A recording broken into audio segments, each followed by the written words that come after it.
Bonjour à tous, je m'appelle Antoine Henry et je suis responsable réglementation à InnovaTM. Aujourd'hui, je vais vous expliquer à quoi servent les études SORA et pour quelles opérations on peut les faire.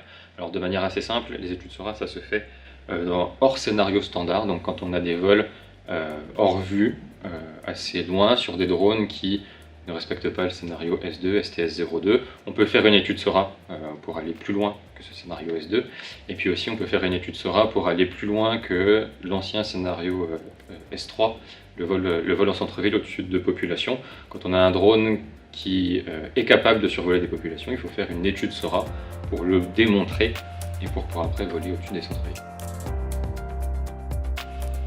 Alors une étude SORA, c'est une analyse de risque et après une évaluation des moyens d'atténuation de ces risques.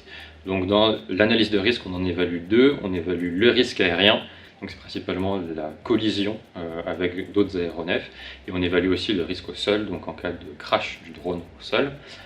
Donc on fait une évaluation initiale de ces risques-là, et après, en fonction du drone, en fonction de l'exploitant, on peut mettre des moyens d'atténuation en place pour réduire ces risques. Le but, évidemment, à la fin, c'est d'obtenir une autorisation d'exploitation dans lesquelles, forcément, les risques sont maîtrisés.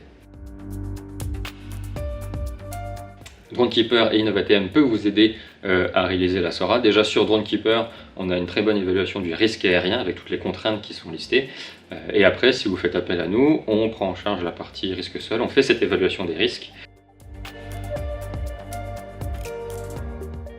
Si vous avez des opérations complexes, donc principalement des opérations hors scénario standard, on peut vous aider à construire un dossier SORA à déposer auprès des autorités.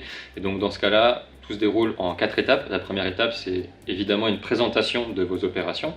Donc vous allez venir nous présenter le CONOPS, le drone et aussi le type de mission que vous voulez faire. Sur cette présentation, nous on fait une première analyse de risque, on fait aussi une proposition des moyens d'atténuation. Ça fait partie de notre proposition technique, et une fois que les bases sont posées, cette fois-ci on rentre dans les détails, on vient rédiger toutes les procédures, on vient rédiger tous les argumentaires, les justificatifs sur cette analyse de risque et sur ces moyens d'atténuation. Et après, on vient présenter le dossier avec vous aux autorités.